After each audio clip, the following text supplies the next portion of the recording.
ಆಗಿಬಿಡುತ್ತೆ 5 ನಂತರ 6 ನಂತರ. ಎಕ್ಸಿಟ್ ಪೋಲ್ದಲ್ಲಿ ಮೋಸ್ಟ್ಲಿ ಅದು ಹೇಳಿದಂಗೆ ಬರ್ತದಂತಲ್ಲ, ರಿಸಲ್ಟ್ ಆಗ್ತದಂತಲ್ಲ, ಆದರೂ ಒಂದು ಸ್ವಲ್ಪ ಸತ್ಯಕ್ಕೆ ಸಮೀಪಿದ್ದಂತಹ ಒಂದು ರಿಸಲ್ಟ್ ಬರ್ಬೋದೇನೋ. ಅದರಲ್ಲಿ ಯಾರು ಮುಂದಿದ್ದಾರೆ ಯಾರು ಹಿಂದಿದ್ದಾರೆ ಅನ್ನೋದು ಇವತ್ತು ಚರ್ಚೆ ಸ್ಟಾರ್ಟ್ ಆಗಿಬಿಡ್ತದೆ. ಹೀಗಾಗಿ ಈ ಎಲ್ಲ ನೆಲೆಯಲ್ಲಿ ಈ ಒಂದು ಇವತ್ತಿನ ಅವರ ತ್ರಿವೇಣಿ ಸಂಗಮದ ಸ್ನಾನ, ಪುಣ್ಯ ಸ್ನಾನ ಅಥವಾ ಅದನ್ನು ಪುಣ್ಯ ಪಡ್ಕೊಳ್ಳುವಂಥ ಒಂದು ಮನೋವೃತ್ತಿ ಅಥವಾ ಒಂದು ಸ್ವರ್ಗ ಪ್ರಾಪ್ತಿ ಆಗಲ್ಪ ನಮಗನ್ನುವಂಥ ಮನಸ್ಸು ಇವತ್ತು ಅದಕ್ಕಿಂತ ಹೆಚ್ಚಿಗೆ ದೆಹಲಿ ಗದ್ದುಗೆಯನ್ನು ಗೆಲ್ಲಬೇಕು ಅನ್ನೋದಲ್ಲಿ ಅದ ಅನ್ನುವಂಥ ಪ್ರಚಾರವನ್ನು ಕೇಜ್ರಿವಾಲ್ ಚೆನ್ನಾಗಿ ಮಾಡ್ತಾಯಿದ್ದಾರೆ, ಅವ್ರ ಗುಂಪಿನವ್ರು ಮಾಡ್ತಾಯಿದ್ದಾರೆ.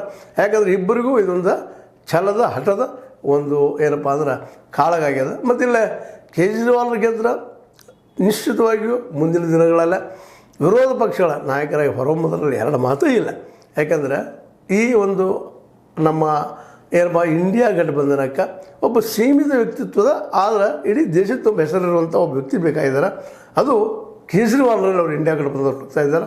ಯಾಕೆಂದರೆ ರಾಹುಲ್ ಹಿಂದೆ ಕಾಂಗ್ರೆಸ್ ಅನ್ನುವಂಥ ಒಂದು ಹಿಂದೆ 60 ವರ್ಷ ಆಳಿದಂಥ 50-60 ವರ್ಷ ಆಳಿದಂಥ ಪಕ್ಷದ ನಾಳೆ ಕಾಂಗ್ರೆಸ್ ಗೆದ್ದು ಬಂದರೆ ಅವ್ರು ಇನ್ನೊಬ್ಬರು ಮೋದಿ ಅವೆಲ್ಲ ಸಾಧ್ಯತೆಗಳಿದ್ದಾವೆ ಅಂತ ತಿಳ್ಕೊಂಡು ಇಂಡಿಯಾ ಇದ್ದಿದ್ದು ಆದಷ್ಟು ಕೇಜ್ರಿವಾಲ್ ಗೆಲ್ಲಲೇಬೇಕು ಅನ್ನೋಂಥ ಹಠದಿಂದ ಪ್ರಚಾರ ಮಾಡೋದರಿಂದಾಗಿ ದೆಹಲಿ ಗದ್ದುಗೆ ಏನಾಗಬಹುದು. ಇದೆಲ್ಲದರ ಹಿನ್ನೆಲೆಯಲ್ಲೇ ಮೋದಿಯವರ ಸ್ನಾನ ಭಾಳಷ್ಟು ಮಹತ್ವತೆಯನ್ನು ಇವತ್ತು ಪಡಿತಾ ಇದೆ.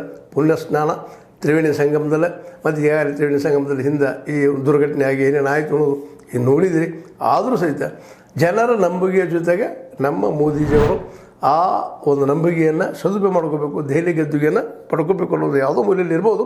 ಆದರೆ ಕೇಜ್ರಿವಾಲರ ಮನಸ್ಸಿನಲ್ಲಿ, ಅವರ ಬೆಂಬಲಿಗರ ಮನಸ್ಸಿನಲ್ಲಿ ನಿಶ್ಚಿತವಾಗಿ ಇದು ಹರಿದಾಡ್ತಾ ಇದೆ. ಕೇವಲ ದೆಹಲಿಯ ಚುನಾವಣೆ ಮೇಲೆ ಕಣ್ಣಿಟ್ಟು ಮಾಡಿದಂಥ ಈ ಒಂದು ಸ್ನಾನ ಅಂತೇಳಿ ವ್ಯಂಗ್ಯ ಮಾಡೋದು ಸಾಮಾನ್ಯದ ಅಂತ ಹೇಳ್ತಾ, ಕೇಜ್ರಿವಾಲ್ ಮತ್ತು ಮೋದಿ ಇವರಿಬ್ಬರ ಹಿಂದುತ್ವದಲ್ಲಿ ಯಾರ ಹಿಂದುತ್ವ ಗೆಲ್ತದ ಅನ್ನೋದು ರಿಸಲ್ಟ್ ಬಂದಾಗ ನೋಡೋಣ ನಾವು ನೀವು ಅಂತ ಹೇಳ್ತಾ, ಆದರೂ ಈ ಮೋದಿಜಿಯವರ ಪುಣ್ಯ ಸ್ನಾನ ಎಲ್ಲರಿಗೂ ಪುಣ್ಯ ಶಿವಂಗಾಗಲಿ ಅಂತ ಹೇಳ್ತಾ, ಇದು ಇವತ್ತಿನ ಈಗಿನ ಒಂದು ಟ್ರೆಂಡ್ ಏನು ನಡೆದದ ಅದರಲ್ಲೂ ಮೋದಿಯವರ ಸ್ನಾನದ ಟ್ರೆಂಡ್ ಅದರ ನೆಲೆಯಲ್ಲಿ ಮಾತಾಡಿದರೆ ನಿಮ್ಗೆ ಸರಿ ಅನಿಸಿರ್ಬೋದು.